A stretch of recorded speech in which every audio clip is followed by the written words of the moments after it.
our today's topic is acceleration of a body down on a rough inclined plane.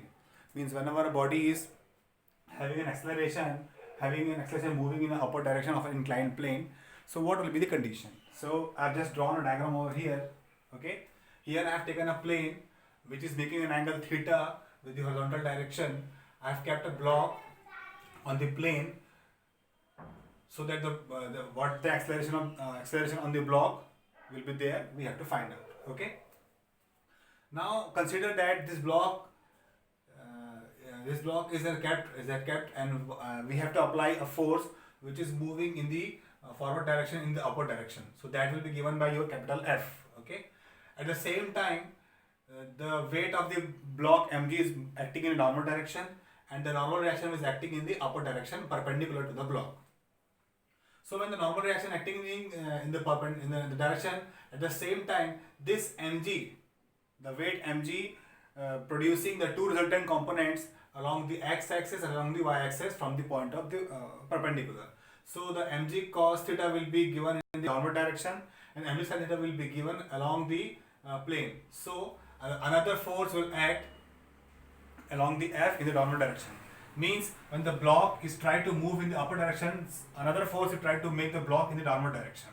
That kind of force will happen. What will be the acceleration of the object? What will be their acceleration of the object is there, that you have to find out. Okay. So first of all, we have to write the basic concept that when a plane is inclined to horizontal at an angle theta, which is greater than the angle of repose alpha, then acceleration will be given by A.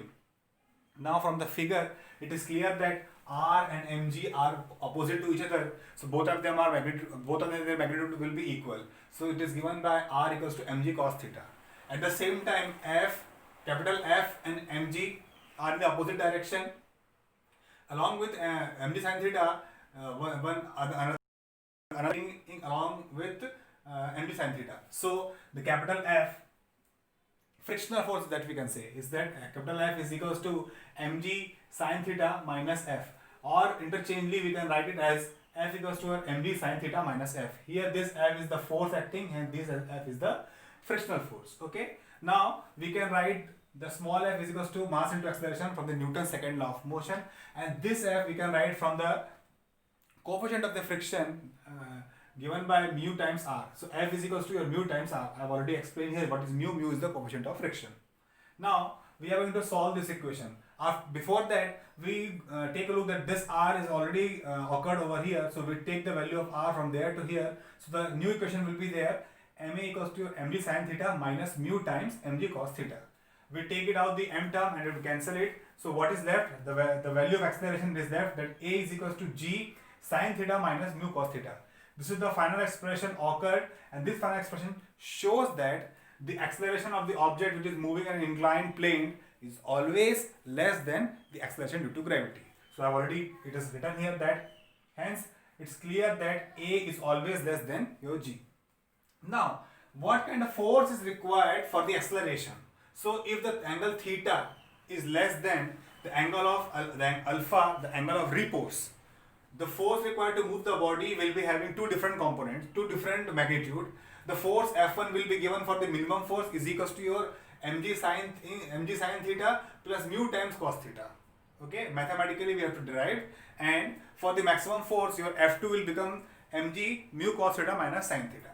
So these are the two forces which is required to move the object in the upper direction. And what will be this acceleration? The acceleration will be given by your a g times sin theta minus mu cos theta. This acceleration is always less than the acceleration due to gravity.